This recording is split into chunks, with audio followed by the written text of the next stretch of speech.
Ongi etorri Tulankideren podcastera, gaur Mondragoneko ardatz estrategiko bati begiratuko diogu interkooperazioari. Eta horretarako 25 urte betetzen dituen Ategiren ibilbidea hartuko dugu oinarri moduan. 25 urte elkarlana lehiakortasun bihurtzen dela erakusten eta hala egin du Ategik. Eta gurekin da Amaia Ramos, Ategiko zuzendari nagusia, egunon. Egunon. Eta ongi etorri, Amaia. Eskerrik asko. Tulankideren podcastera. Bona, hasteko, nola esalduko zenuke Ategi gaur egun esaldi batean? Bueno, esango neuke, arlo ezberdinetan erosketak eta interkooperazioa kudeatzen dituen negozio eredua dela. Duela 25 urte, sortu zenean, gizartean zegoen zein hutsune edo behar betetzeko sortu zen Ategi? 2001 urtien Mondragoneko 16 kooperatibek nik uste dut ikusi zauiela behar amankomunak zaukiela eta zentzua ikusi zotzien euren behar horreik batu eta negozio eredu bat martxan jarri behar horrei aurre itxeko, ez? Orduen hola hasi izan Ategin ibilbidea orain 25 urte. Badira ja urte batzuk, Bai. eta ibilbide bat baitaren, nola ez. Ordutik ona izan duen bilakaera handiena zein izan da? Nik pentsetan dut askuntza, ez? Euki dauen askundia, ez da? Askuntza arlo kuantitatibuen eta arlo kualitatibuen. Arlo kuantitatibuen 16 bezerokin hasi ginen, eta momentu hartan, lehenengoko urtean bueltan kudeatutako volumena 1.000.000 eurokoa zan, ez? Gaur egun, isa 300 bezero dauzkagu, eta 2025 kudeatutako volumena, praktikamente 450.000 eurotakoa da, ez? Orduan, askunde garrantzitsu bat, arlo kuantitatiboan, eta gero, arlo kualitatiboan nik esango neuke, Ategik zelabait bere ibilbideen jauela, eta ibilbide hortan, nortasun bat garatu dauela, izen bat, posizionamendu bat, errekonozimendu bat, ez? Esango neuke, eta konfiantza be, bere bezeruen konfiantza be, zelabait irabazi dauela. Oinarri sendoekin abiatu zen, eta orain gaur sendagoa dela dudarik ez dago. Bai, dudabarik, bai. Zerk egiten du Ategi, desberdin beste erosketa ereduekin alderatzen badugu? Bueno, nik uste dut, hortarako oso argi eukibioula eta badaukoula Ategin gure jatorrixa, ez? Lehen esan duen moduen, kooperatiba batzun bihar amankomun horrei erantzuna emuteko sortu zan. Orduen, horrek zetara erueten gaitxu. Nik uste dut, bezeruen ganetik oso gertu gauzela, identifikatzeko zeintzu dien gure bezeruen bihar horreik, eta esango neuke Ategi ez dauela bakarrik begira bere negozioen edo bere askuntzan baizik, eta saiatzen gara gure bezeruan biharrei alik eta modu hobetuen erantzuten, ez? Horrek ezberdintzen gaitxu, eta gero pentsetan dut puntualki ez gazela gure bezeruekin, ez? Zelabait bidia elkarrikein itxen duela, ez? Ez da momentu baten eraiketa batein eta urten itxen gare, ez? Eskutik, gure bezeruen eskutik goia zela esango neuke. Eta horrek ezberdintzen gaitxula pentsetan dut. Bai. Hasieran aipatu dugu interkooperazioa, ardatz estrategiko moduan. Zer egin dezakete enpresek elkarrekin bakarka egin ez dezaketena? Nik uste dut horren irudi Ategi dala. Zer egin dezakete, euren biharrak batu, euren volumenak batu, eta batze horrek gaitxasunak emuten dotzu merkatura hobetu urteteko, ez da? Merkatura urtete zarenien, kondizio hobi hauak lortzera, ez bakarrik prezioen, guk asko esaten dugu, Ategik lortzen ditxula prezioak hobetzia, baina bai hobetzen ditxula, adibidez, kondizioak, ez? Erosketa kondizio horreik, zerbitzua, momentu puntual batzutan, krisi egoeratan, volumen horrek ahalbidetzen dotzu zelabait, erantzun harinak aurkitzen, azkar aurreakzionetan, errekurtsoak partekatuak die, espezializazio maila altu bat daukou, eta gero nik uste dut oso garrantzitsua dan gauza bat dala interlokuzio maila.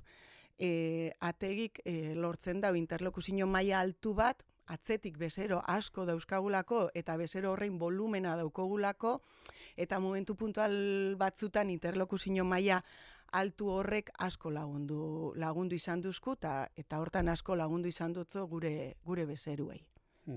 Esango zenuke interkooperaziotik edo interkooperazioarekin enpresak lehiakorragoak direla?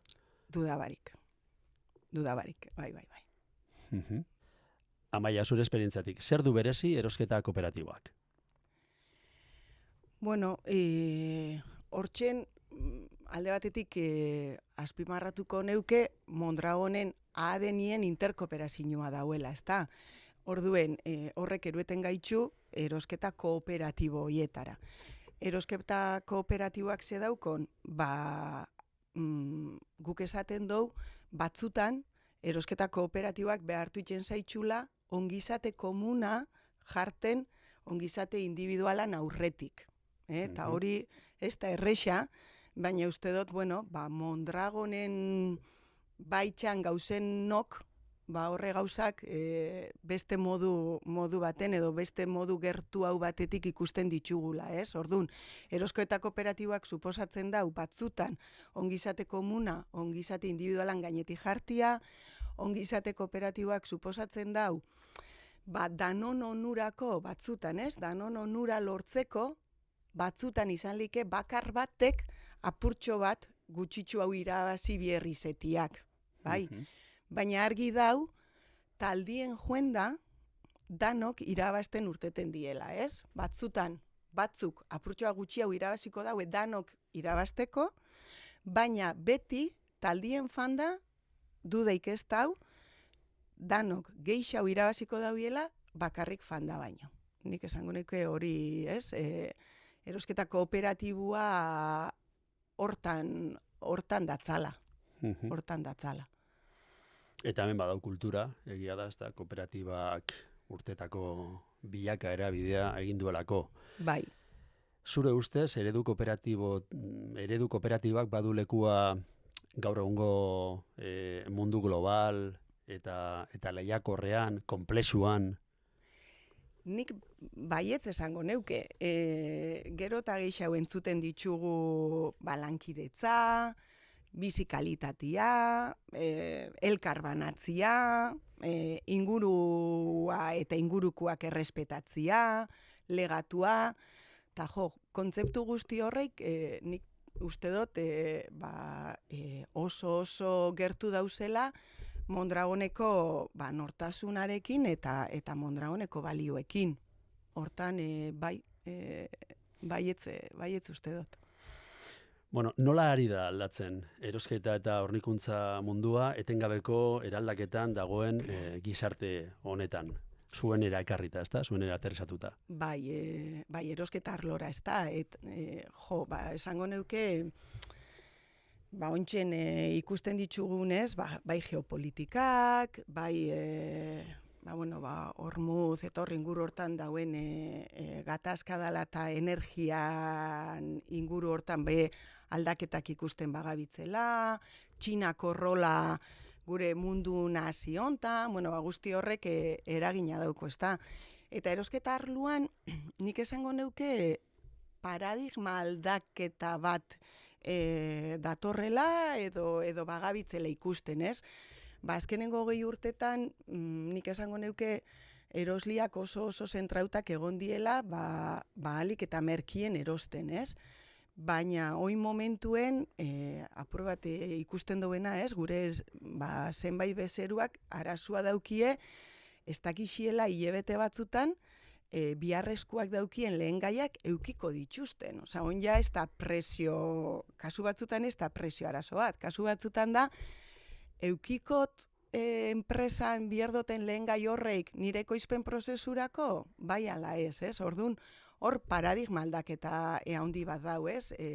Azkenengo 20 urtetan edo, entzuten genitxun kontzeptuak zan, hornitzaile bakarran kontzeptua, entzuten gauen just in time kontzeptu hori, entzuten gauen efizientzia kontzeptua, eta nik uste dut gero eta gehiago, just in caseek ordezkatzen dauela just in time, hornitzaileak bakarra ez, gehiago iki behar ditugu, bada espadan, efizientzia baino arriskuak neurtu behar ditugu.